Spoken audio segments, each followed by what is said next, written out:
The Supreme Court, or any rational Supreme Court, I should say, would probably find that this violates the ban on cruel and unusual punishment in the Eighth Amendment.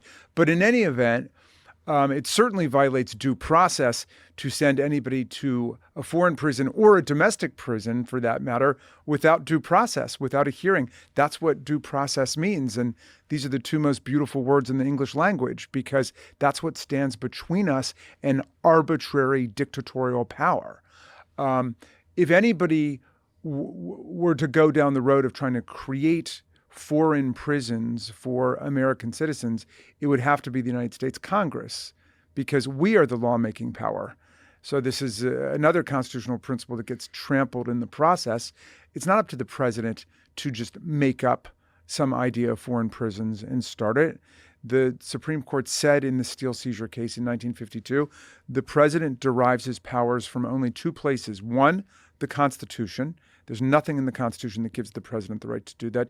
And two, an act of Congress authorizing the president to do it. And that, of course, has not happened either. So it's a violation of the separation of powers, a usurpation of congressional lawmaking power, and almost certainly a brutal violation of due process and of the Eighth Amendment ban on cruel and unusual punishment.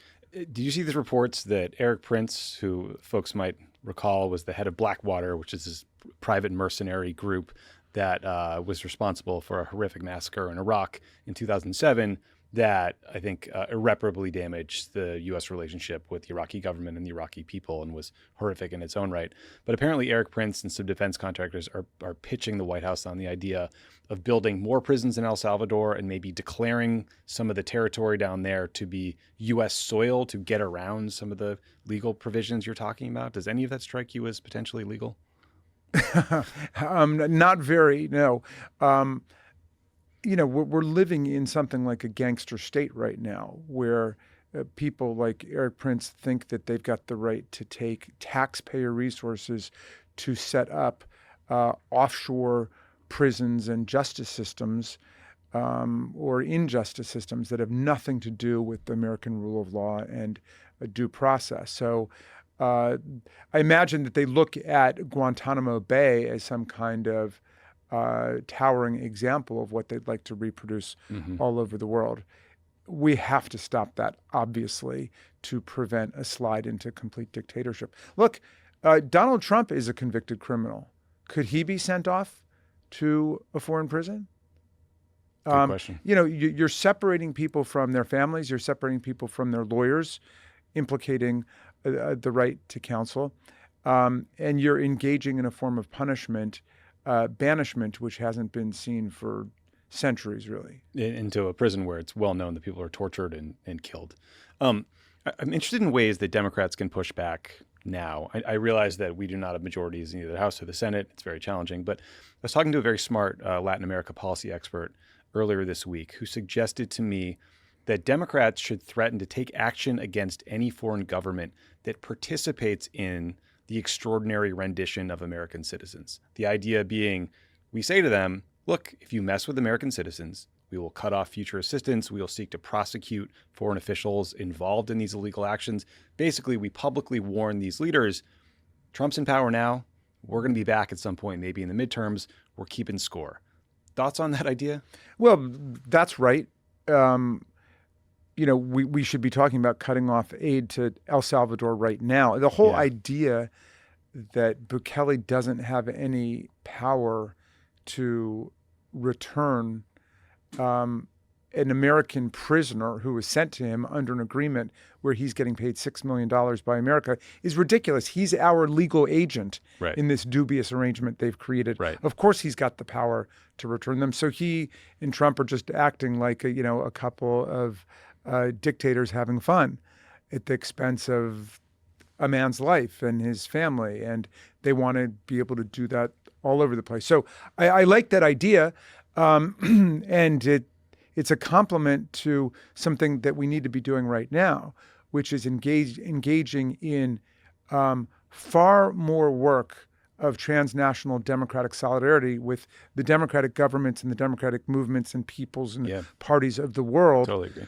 To try to prevent the spread of the lawlessness and the fascist chaos that's been unleashed against us. But implicit in it should be the idea that if and when we come back to power, and we will, we are not going to look kindly upon people who facilitated, to use a word of the day, who facilitated authoritarianism in our country. Because that's an assault on our Constitution and on our people. Yeah, I hope we can effectuate that outcome. You talked about this. Yes. Some nerdy jokes there. An anonymous House Democrat told Axios that Democrats are falling into a trap set by Trump by talking about these deportations. This is a quote from that story, an anonymous quote, but a quote. Rather than talking about the tariff policy and the economy, we're going to take the bait for one hairdresser. That's a reference, I believe, to André Hernandez Ramiro, a gay Venezuelan makeup artist who the White House baselessly called a member of Tren de Aragua and sent to El Salvador. Your response to this anonymous political advice? My response is we're going to beat them on all fronts. We're going to beat them on the tariffs, which were economically catastrophic for our country and for the world and utterly destabilizing of world trade, and also lawless and unconstitutional outside of the president's powers. We're going to beat them on his massive assaults on the rights of federal workers in the civil service, and we're going to beat them in court and in the court of public opinion on their assaults on the due process rights of people in America, whether they're citizens or non-citizens. In other words, we can't ration justice here.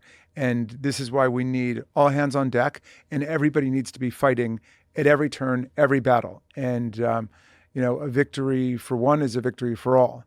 And, we're going to hang together or we're going to hang separately, and we're going to hang together. Yeah. Marco Rubio, the Secretary of State, is busy revoking the valid green cards and visas of students who express views the administration disagrees with. People like Rumeysa Ozturk, who's the Tufts University student who a bunch of masked ICE agents grabbed off the street, sent to a detention center in Louisiana for signing an op-ed that was pretty banal, frankly, and critical of the university's stance in Israel or the war in Gaza. I've seen reports that as many as 1,000 students foreign students have had their visas revoked. Obviously, we're talking about foreign nationals in that case, but what do you think the impact on free speech in this country is when you're seeing these kind of roundup and attacks on, opinion? I mean, it's a totally scandalous situation with the assault on free speech. It is like the Alien and Sedition Act period of the late 1790s, where the attack on immigrants became an attack on people considered political enemies of the government, dissidents. I'm very cheered by the tremendous support that she is getting, that all of these students are getting across the board here. In fact, there are a lot of Jewish student groups who are coming out very strongly and speaking up for her, and Mahmoud Khalil and others who are the subject of outrageous government harassment and retaliation simply because of their speech. They wrote an op-ed, they appeared at a rally. And what's fascinating is, unlike the hundreds of violent insurrectionists, Proud Boys, Oath Keepers, extremists who Donald Trump pardoned, people who violently assaulted police officers, none of these people engaged in any violence at all. Right. All they had done was to write an op-ed or to speak in a way that is officially disapproved by our new authoritarians in America. So it's very important as a matter of civil liberties for everybody to speak up for them. And I've been moved over the last few days to see the Jewish groups coming out and saying, don't try to deport these people and destroy their lives and uproot them in the name of fighting anti-Semitism. You're not doing anything about anti-Semitism, and you're going to inflame things much worse in the country by what you're doing. Yeah, I was wondering, it feels like there's a real frightening weaponization of the charge of anti-Semitism happening. I mean, one recent example I saw was, do you know who Miss Rachel is? No. Anyone with a 3-year-old or younger currently knows Miss Rachel because she's a former teacher. She makes educational content for kids, puts it up on YouTube. Her episodes have gotten over 10 billion views, half of them on my house. But so last week, this group, they call themselves Stop Anti-Semitism. They're known for doxing students, accusing them for being anti-Israel. They sent a letter to the Attorney General, to Pam Bondi, asking her to investigate whether Miss Rachel was getting quote, paid to disseminate Hamas-aligned propaganda to her millions of followers, as this may violate the Foreign Agents